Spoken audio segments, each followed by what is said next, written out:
Backstab / your horror movie podcast. Wait, there's a spider next to Justin. The fuck was that? Sorry. I thought he just did. You just growl? Again, I'm sorry. Jesus Christ.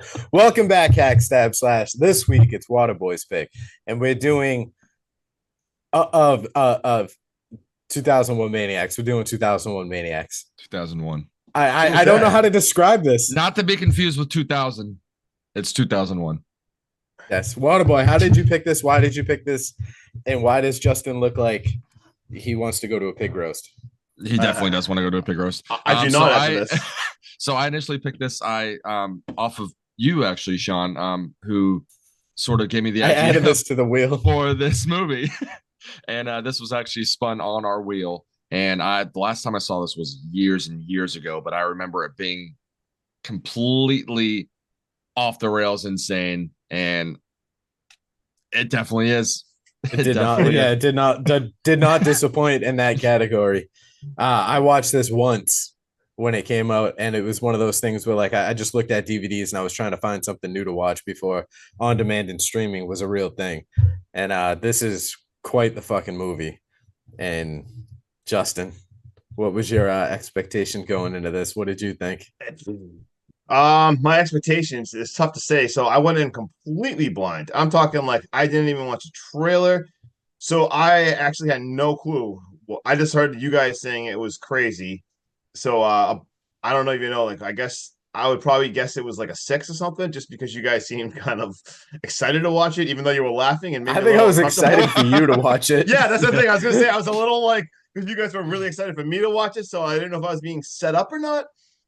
So yeah, I was guessing it'd be a 6, and like I said, I went in full blind. I didn't even read what this was about, so I actually had no clue. And after watching it, I still have some questions, but I guess we'll get into that.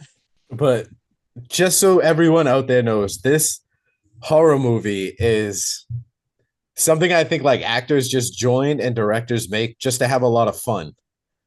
You know what I mean? There's no like real crazy storyline. There's no serious heartfelt moments. There's horror legends in this. Like, we got our man Robert Englund, who's clearly, you know, Freddy. We also have Lynn Shay, and she is a low-key horror goddess. She's been in the Insidious series, the Ouija series, Snakes on a Plane, Amityville, Critters, Twilight, and A Nightmare on Elm Street. And then in the very beginning, their teacher, who's doing the slideshow. I don't know if you guys know who Peter Stamore is. Oh, of course. I think I'm saying his last name wrong. But he was literally Satan in Constantine. And I think he was one of the best portrayals of Satan that we've gotten on the big screen. That guy is also a horror legend. Oh, just an acting legend in general. He's just one of the perfect Russians. Yes. Like, I loved him in what was it, Armageddon? Mm-hmm.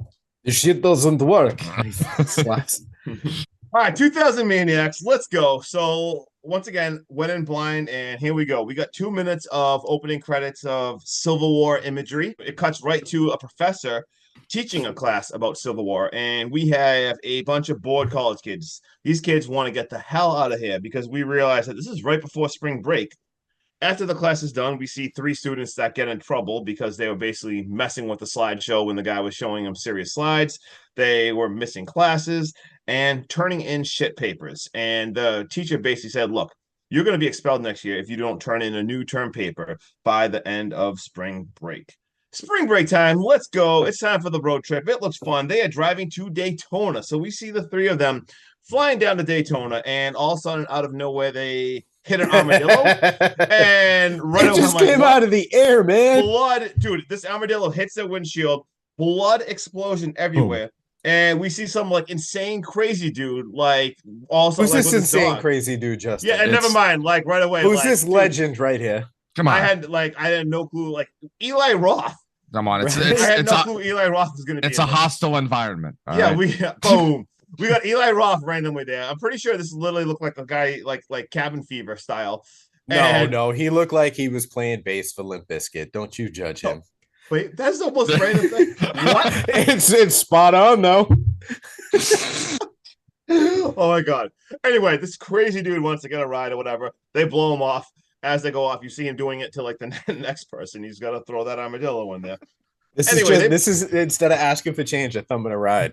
It's called Seriously, throwing an armadillo. It Dude, only it's one way- happens in the South. everyone has their own strategies. Like there's more than one way. I've been to kill tracking an that thing armadillo. for days. They're my Unreal. best friend. We see them stop at a gas station, and they are like complete in like deliverance country. And of course, they're goofing off, and of course, they're playing an acoustic guitar because that's what you do in these weird, crazy movies down south.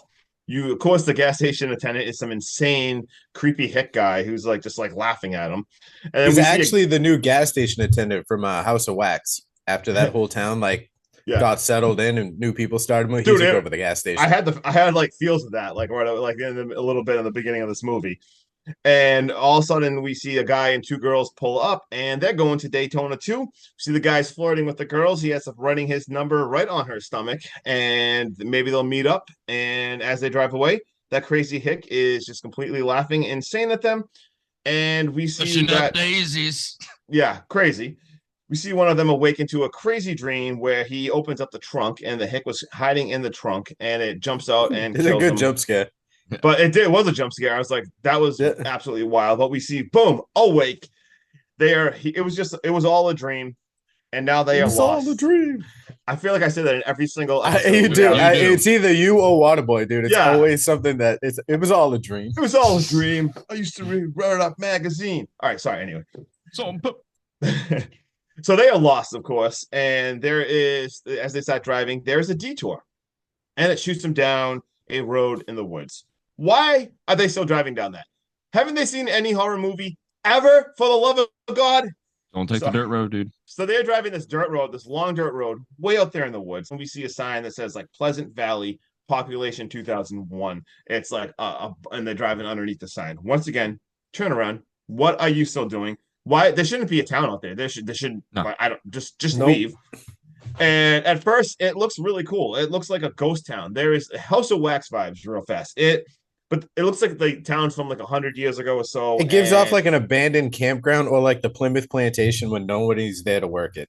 Yes. No one's there. You see old churches, all this old stuff. And then all of a sudden, everyone's there. As they drive a little farther, there is just people coming up from everywhere. And we see the Guts and Glory Jubilee. Right again.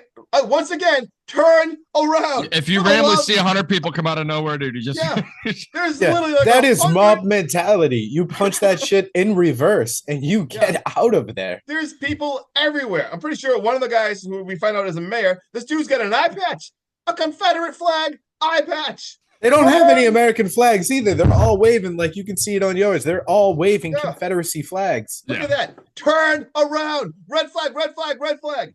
Anyway, and then all of a sudden we see who comes up behind him. We see that guy and the two girls all of a sudden there. Like, what the hell? They pull up behind him. But wait, there's more. All of a sudden we see a guy on a motorcycle. And you think he'd be smart? Yeah. Like, once again, why? Dude, you're on a motorcycle. Like, just turn around real fast. Get the hell out of there. You just pulled up to an all-white Confederacy party in the South. And you are a black man. I should have mentioned that. This guy was a black guy. You need to turn around and get out of there. I mean, you can't say it loud. It's a red flag, literally. Was the girl black or was she Chinese? Or she was Chinese, dude. Chinese. The second they both took off their helmets and looked around and saw the disgust on all these people's faces, you could tell I would be like, "This is not my scene. I am gone. Bye bye." That's what I was like yelling at this couple. I'm like, oh my God, guys, turn around. Right away, they like get all excited and like decide to stay, like just like that. And there's a hotel waiting, and there's people playing banjos in the background, and they keep talking about like this woman named Granny Boone, and there is just smoking hot girls, like scantily dressed everywhere. Like, that ain't right either. Like, you're in the middle of the woods. No. Clearly, something is wrong. Like, this isn't some weird fantasy land. Like, get out. And then we see this mayor, he's in like a church and he's like scolding the two boys about, like Sean said, about like letting that black guy and the Chinese girl. And he's like pissed. He's like, you tainted the Jubilee. Yeah, completely disgusted. And then they talk about, well, leave that one girl to Hopper and like he'll take care of him. And then we see this guy Hopper walking in. And like, once again, remember, I went into this movie blind, so I still have no clue. I'm like, Guts and Glory Jubilee. That doesn't sound good. But I didn't even read what this movie is about. So next thing you know, we see this guy named was it Huckleberry? Hucklebilly? Billy, you dang moron. Huckleberry chasing an effing cat. And this dude's out of his mind. And then we see Hopper. He's off to one of the girls. And this is the horniest movie ever. Like, these people are just down right You're away. talking about this, Justin, but what you have left out is that in the course of like 4 different scenes, we've seen this crazy ass hillbilly dude chasing a sheep, trying to hold his pants up. So, yeah. Like in every scene, dude. She's just playing hard to get. It's like a Wayne's Brothers movie where you get one of the Waynes knocking on the window going, message. Yeah. No, there was a lot to process in these scenes. Even read my notes. I'm like, I can't even write all the stuff I saw. This guy's chasing a cat around. This guy's chasing sheep around. And just like that, like Hopper's like off with one of the girls and they're like fooling around in like the hay. And she's just, oh my God, he would fit so well with Black Sheep. I know. I already trust me. I already thought of that. And then like right away, like he's like, "Oh, I'll show you something," and like he blindfolds her, and you think something good's about to go down. I still have no clue what's going on at this point. We see her legs and arms are all tied up, but what are they attached to? Horses. They fucking tied this girl to horses, so she is stretched out, completely stretched out. And the horses run off, and I'm just talking like limbs shoot off everywhere. She is left with just a torso. There is blood shooting everywhere. I love this kill, but that's not how physics work. I don't think you can rip off one limb at a time. No, that would, yeah. I'm not 100% sure that is accurate. You've seen that horse movie Seabiscuit? Well, this is Limb Biscuit. Yeah. Oh my dude. But that's actually kind of good. That was good. I'm starting to get a little nervous what this Guts and Glory Jubilee is now, and also what the hell, who picked this insane mess. And then we see them all suddenly at a supper table, and we see Granny Boone talk about how one of those girls is going to be late. We see one of the guys randomly swears, and she just turns so fast she is not going to tolerate, even if they're the guest. She throws food at his ass. She throws like a chicken wing at him, gets completely pissed, and we're just gonna kick this over to Sean now. This is a lot to process. All right, dude. So we're at this fucking dinner table, and we got sloppy seconds all over it, and you're even eating ass in the process, literally. And some good old tunes and milk jugs to wash it all down after dinner. The boys have a quick toast before they play some card games. Some tomfoolery starts going on. Everyone is, like Justin said, just aggressively horny. Out of the control. And it sucks, but everyone is getting laid except for Nelson, who's now upstairs fucking his mattress. I literally could not believe what I was watching. Then we get the jugs lady, the milk jug lady outside, kind of like cat calling his name as she makes her way upstairs or just teleports to his fucking bedroom to seduce Nelson. She pulls out this hose and she stuffs it in his mouth. And she tells him it's this special moonshine she made just for him. And he's like, well, I'm more of a bear kind of guy. And she's like, are you a little boy? Are you a sissy boy? If you're a real man, you're going to drink this. You're going to suck it. And at this point, dude, she's fully like naked on top of him. So he thinks he's getting lucky. So he puts this hose in his mouth and he starts chugging. And it turns out this shit is acid. And it literally melts him from the inside. And at this point, you can tell like some sick, twisted shit is going on because she not only enjoys this kill, but I'm pretty sure she like tastes his blood after he's all done. Oh, yeah, she does. She does. Yeah, that happened. The group now wakes up and everyone's in a fucking chipper mood and ready to kickstart this festival.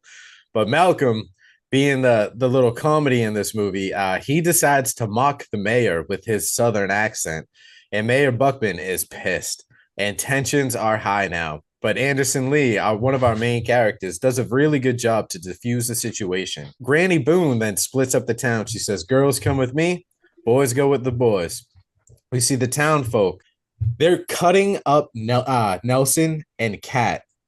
And the boys are talking as the sheep fucking hillbilly, again, is just running around in this movie. Guys, bear with me. Again, I say this all the time, just like you guys do with The Dream, but the scene to scene to scene, there are so many transition scenes that my head was fucking spinning trying to. You can't talk every about 10 seconds.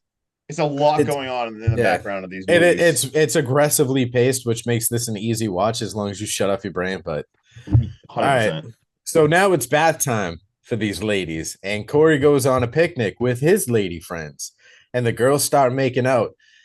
And Corey just immediately rips off his pants and they tell him he's got to wait. And he starts stroking it.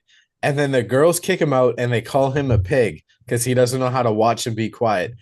He's the pig. But y'all are cousins? But they're cousins. You're cousins. And you're going to call him a pig? I'm glad he called them out on it. He was like, wait, I'm a pig because I'm watching this, but you guys are kissing cousins ready to do the do. Get the fuck out of here.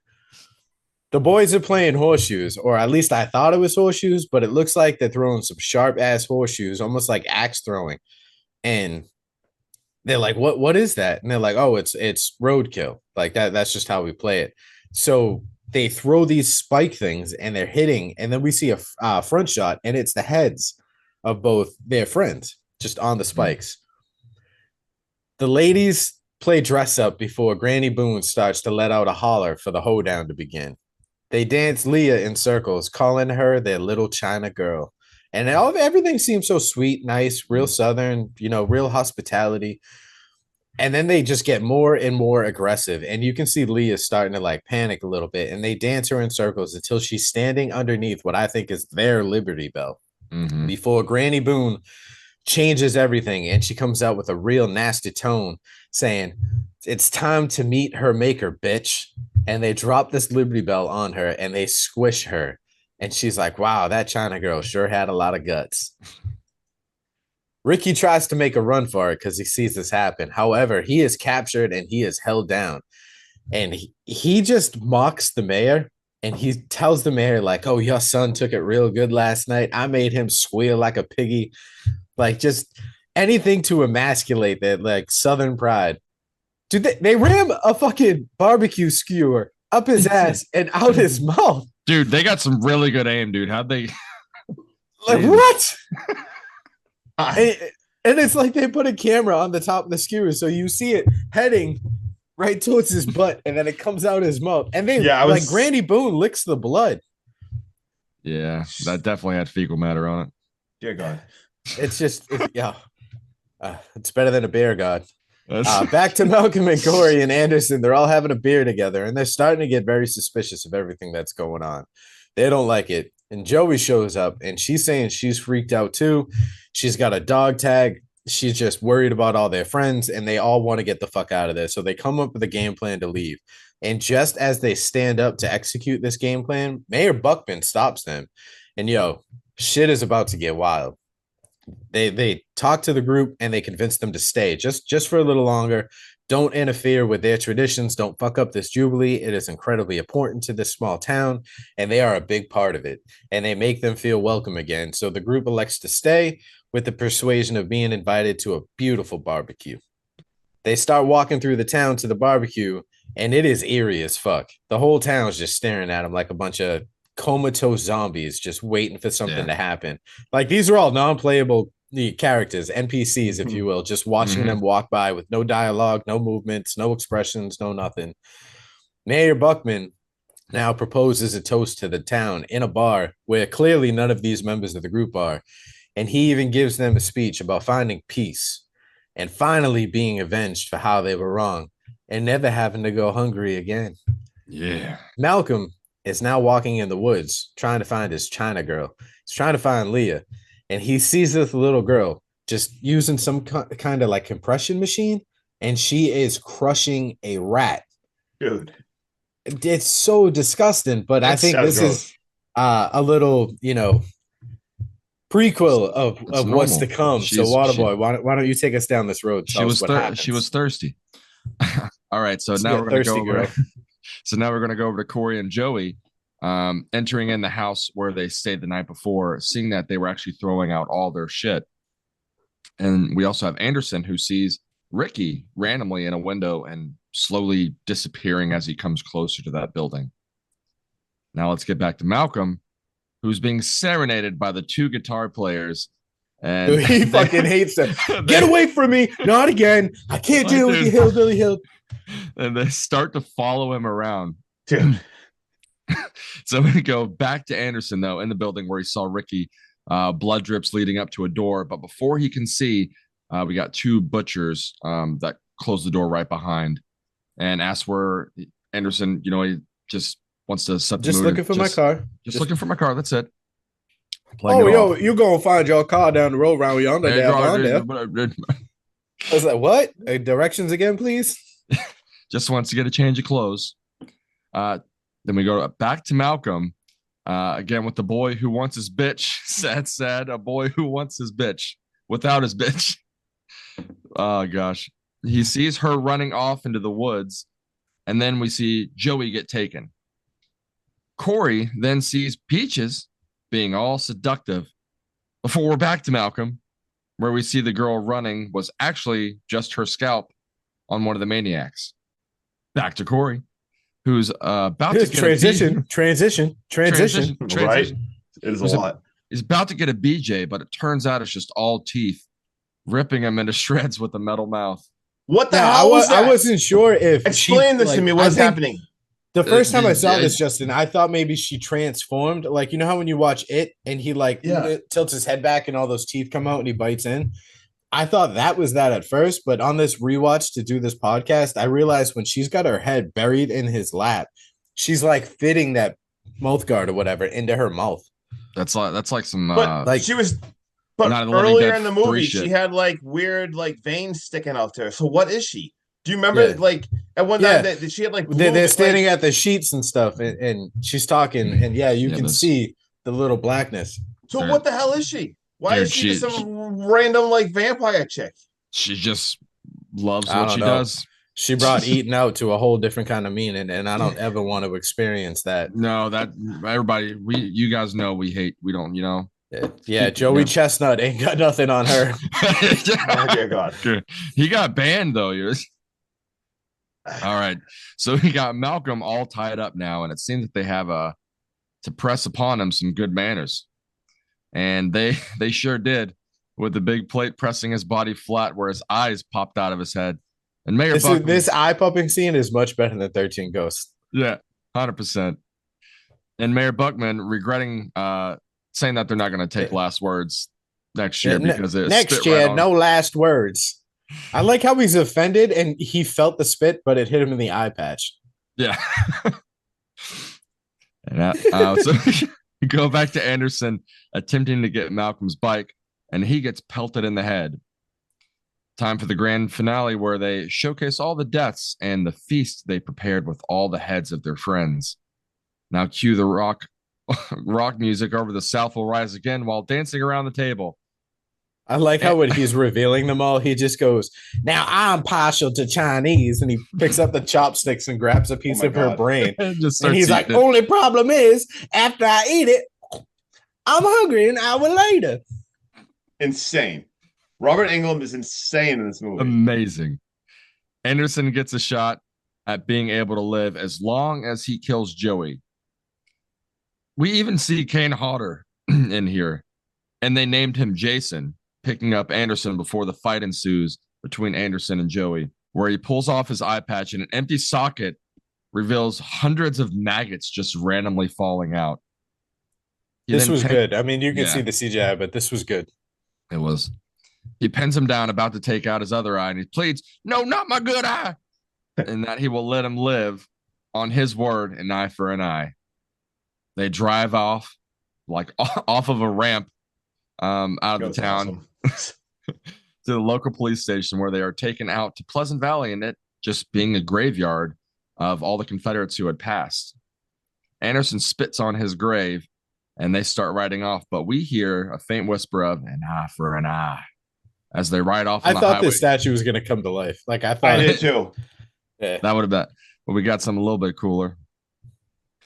Off on the highway, we get a cutscene, and I mean a real cutscene of them driving through barbed wire, slicing Joey and Anderson's heads, with Hucklebilly slingshotting Joey's head off, and then walking with their heads down the road before disappearing and going to credits. The end. The end. So, everybody, Hucklebilly might be one of my favorite characters in this movie. He plays a good Hucklebilly. Y'all want to play Kill the Kitty?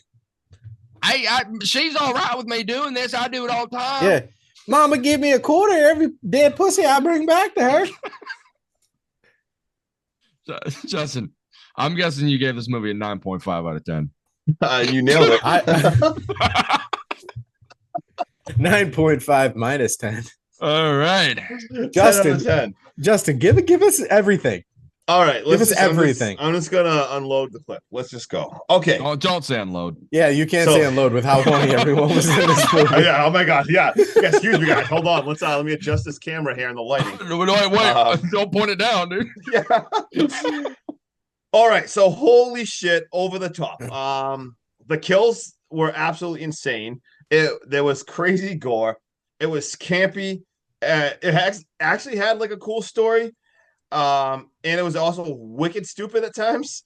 But I'm gonna say if you just turn your brain off, like this is just a popcorn movie. You know what I mean? Like you're not watching this for any other thing. This is just a stupid popcorn horror movie.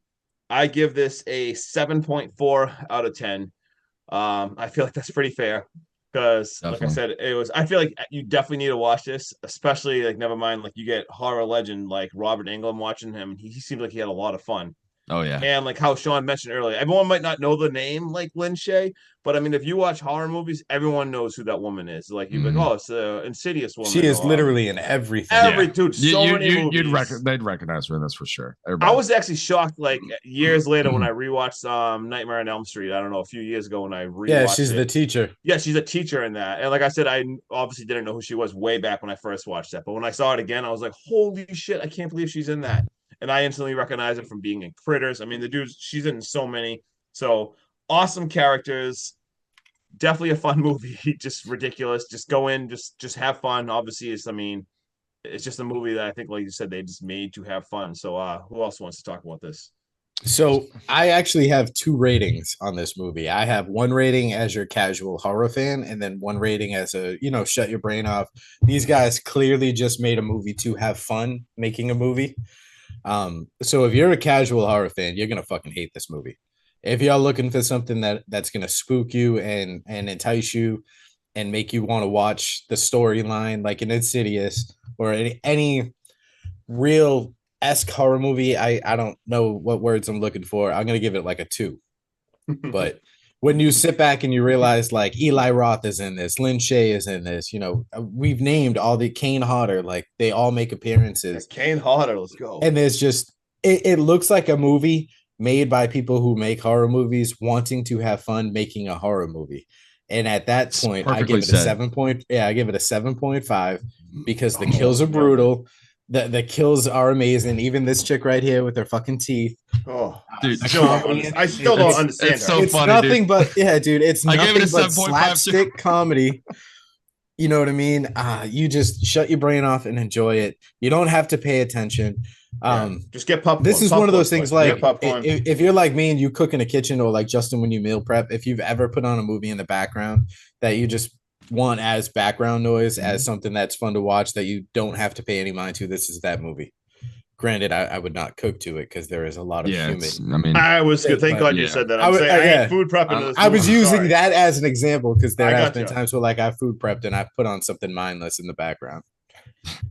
Unless you're Hannibal Lecter. So yeah, this movie is one of those greats where they made this movie just because they all wanted to get together and have fun. And I mean, you got horror legends in there, and it is one of those movies where you just turn your brain off, watch it. It's funny, it's bloody, it's gory, it's everything you want in a little fun horror movie. And I absolutely loved it. And like I said before, I gave it a 7.5. Just Sam and Sean, so we're like 7.4. Yeah, well, crazy. We're all right there. And that's one of the things. If you're looking for like a movie where you actually want to like pay attention, like you're making sure that it's like good rating and all that stuff, like you said, it'd probably be like a 3 or a 4. But this movie it was made to be like this. It was made to be a cheesy little movie just to watch and have fun, and it did all that, and I absolutely love it. I'm glad I watched it again. Can I also just say something real quick, Justin? Yes. I want you to look at your background, Waterboy. I want you to look at Justin's background. Nope, with your head the other way. He's rubbing his nipples. You see that lady in the blue all the way in the bottom corner? Yes. Tell me she's not a postal worker. Yep. 100%. That's all I kept thinking about every time I looked at it. I was like, she's tan as fuck. She got the blue button up on. Got the blue shirt on. She got the one pocket. And she Oh looked my pissed God. off, like, I just that's- want to go home. I've been here for God, 10 hours delivering dude. y'all goddamn bills. She looks so disgruntled. Can I talk about some fun facts? Yes. Yes. Let's get into some fun facts. All right, so I was amazed to realize this is a remake. Like, Yeah. I cannot even believe this is a remake of a 1964 movie called 2000 Maniacs. I had no clue because this is a movie I've always heard of. I never knew anything about it, but I mean, I know, like, I've seen Robert Englund is in a movie called 2001 Maniacs. Cannot believe this is a remake. Like, that just blew my mind. And they literally said that was just like a You heard that, right, Waterboy? Yeah. You said that blew my mind. That boo? Why did I just make that sound? Oh my God, what is happening? Sorry. Yeah, so anyway, that was of an exploitation. Oh my God, Hicksploitation, they called it. That's a terrible word. I just said I don't know how that means. Exploitation. Thank you. I was going to say I'm having a tough time with English today. Also, there was a sequel to this movie. Are you kidding me? 2001 Maniacs Field of Screams? Did you guys know that? No, but now we're putting. You on gonna the wheel. add that to the wheel? Yeah. I read a few of the reviews and people like this is literally the worst movie ever made in history. They're like it's not even fun like the first one. Oh And well, did then you we definitely have to add it then. Did you see who plays the mayor in part 2? No. They were so bummed out they could not get Robert Englund because he's actually really good friends with the director. And the director, another thing about how you guys said they just made this to have fun. Tim Sullivan directed this. He's good friends with Robert Englund, and he wrote this part for Robert Englund. So like he fits so good. Robert Englund couldn't make it in the second one, so they had Bill Moseley, who was such a fan. Really? Such a fan of him, and he saw him at a horror convention, and he said, "I want to be a maniac. Let me be a maniac." So Bill Moseley is actually the mayor in part 2, and Lynn Shay actually returns too. Like I said, I have not seen it. I just heard terrible things, but I heard nothing but terrible things about this movie. Yeah. And like we've said 1,000 times, you shut your brain off and just Yeah. have fun. Yeah. And then I also say like the cameos we already touched on. We had Eli Roth and the Kane Hodder. And do you see who? I'm not gonna lie. Like I've heard this guy's name. I don't know who he is, but do you see who the gas station attendant is? No. I guess he's a country music star named Travis Tritt. Oh yeah. It did look Yeah, like him. I've heard. I'm of not a Travis big Tritt. country guy, so That's the thing. I've heard of this name. I've seen the name. Because how do you forget a name, Travis Tritt? I obviously don't know what he does, but they said Travis Tritt was like a country singer. Was apparently that guy. And they said this movie feels a little uneven because Tim Sullivan he wrote the script, and they stopped filming the first version strictly as a comedy. So they said it actually came out kind of very uneven because as they were filming it, they decided to start adding more like horror in it. So they said at times it feels a little uneasy because it was more originally just made just as a comedy, but then they want to try to like put some horror elements in there. Gotcha. We got a budget of $1.5 million, and that's all I got. Anyone else got anything? Waterboy?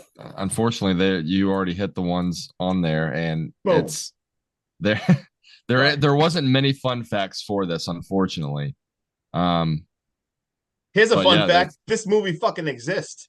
Yeah, that's true. Yeah, That's it true. does. They got together and they made this fucking banger, dude. Exactly. My fun facts we pretty much covered as we went through the movie. I was just really excited to see so many cameos, and I wanted to make sure we touched on like some of the iconic things they have done outside of this movie, even though this movie isn't really iconic, but At all. it is iconically bad good. It's good. Yes. It's but This movie is good. Bud. It's bad good. All right, that about wraps it up. I'm Hacky. This dude's Stabby. We're all together again because who is with us? Just Justin. There we go. Have the best day Hey. ever. Smash up on ends. Let's go. Let's Smash it. go. Later. Peace. Peace.